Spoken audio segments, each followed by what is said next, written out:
Bonsoir. Tout le Québec s'est retrouvé une fois de plus complètement privé d'électricité la nuit dernière. La panne a commencé à 2h46 précise et ça a été long, même très long étrangement, avant que le courant ne revienne. C'est vers 9h qu'on a commencé à rétablir le système. Certains ont dû attendre jusqu'à 11h midi, d'autres attendent encore. La cause de cette panne, il va falloir attendre quelques jours, plusieurs jours peut-être même, avant de la connaître précisément. Il y en a qui ont soulevé l'hypothèse d'un orage magnétique. Ce qu'on sait pour l'instant, c'est qu'un transformateur a d'abord fait défaut au poste de Chibougamau, puis il y a eu surchauffe de 4 lignes. On écoute d'abord là-dessus le reportage de Michel Morin. Ce matin, les Québécois se sont levés avec une belle journée d'hiver, mais depuis plusieurs heures, leur réseau d'électricité était en panne. Et la Société d'État n'avait pas d'explication à leur fournir. On avait même de la difficulté à nous donner le score. Hydro-Québec a alors rencontré la presse. Il s'agit de plusieurs lignes qui ont déclenché simultanément entre Montréal et Baie-James.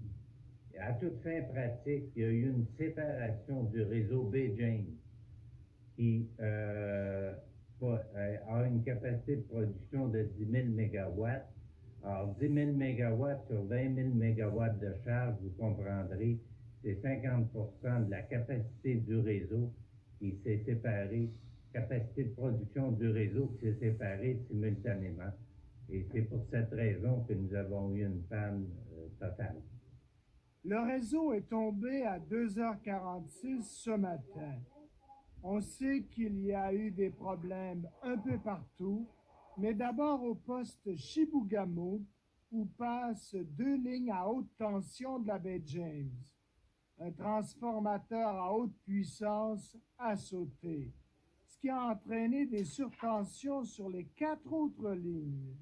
Et alors Hydro-Québec a perdu ses 3 grandes centrales de la baie James, LG2, LG3 et LG4.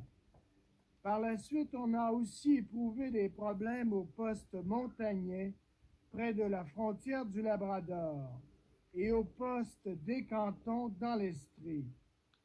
Progressivement, dans l'avant-midi, on a remis péniblement le réseau. Il y a eu des perturbations atmosphériques, sauf qu'on ne peut pas mettre le doigt et dire c'est ça la cause. Est-ce qu'on soupçonne des orages magnétiques? C'est une des causes probables. Effectivement, depuis quelques jours, le soleil est entré dans une colère lumineuse et l'on observe des éruptions sans précédent avec des pluies solaires qui pourraient affecter le réseau. Il y a eu plusieurs pannes cette année, mais il semble bien qu'on ne s'y habituera jamais. En tout cas, le réveil a été dur pour tout le monde ce matin. D'abord, se rendre au travail était une entreprise compliquée puisqu'il n'y avait pas de métro et que la STCUM ne pouvait rajouter autant d'autobus qu'elle l'aurait voulu, puisque même les chauffeurs étaient en retard au travail. Pour les automobilistes, il fallait être très, très patient aux intersections puisqu'il n'y avait plus de feux de circulation. François Harvey nous raconte comment tout ça s'est déroulé ce matin. Les Montréalais ce matin se sont réveillés comme dans un mauvais rêve. Pendant la nuit, la ville avait été débranchée. Pas de courant à la maison, donc pas de déjeuner. Il a fallu à bien des gens se rendre le ventre vide jusqu'aux portes closes du métro. Alors ils ont fait la file, de longues files pour attendre l'autobus. Heureusement, plusieurs autobus avaient été rajoutés en renfort, mais tous les problèmes n'avaient pas été réglés pour autant. Il y en a même qui sortent pas l'autobus parce qu'on a des chauffeurs en retard. Là. Tout va être la panne. Là. Sur la rive sud, le service n'a été assuré que dans une proportion de 50%. Malgré les feux de circulation éteints, plusieurs ont pris leur voiture. Ça n'a pas trop mal été sur les ponts, mais c'était plus congestionné en ville. 80 policiers avaient été disposés aux principaux carrefours. Bilan de l'heure de pointe, 25 accidents et au moins 7 blessés. Heureusement que la panne est survenue de nuit. Oui, disons que ça nous a permis d'avoir le temps de réagir, de prendre les moyens pour réagir là, dans des bons délais. Côté vandalisme, une succursale de la SAQ a été pillée pendant la nuit rue Sainte-Catherine dans l'Est. On a surtout volé du cognac. Dans les grands immeubles, la plupart des ascenseurs étaient en panne. Pour certains locataires, il était impossible d'entrer chez eux. Moi, je demeure au 4e, puis au 4e, il n'y a pas d'accès avec les portes. Il n'y a même pas de clé pour entrer. Les deux portes sont barrées aux extrémités. Dans les aéroports de la région, on a rapporté l'annulation de 2 vols et une foule de retards. Et tandis que le courant revenait, le téléphone, lui, s'en allait.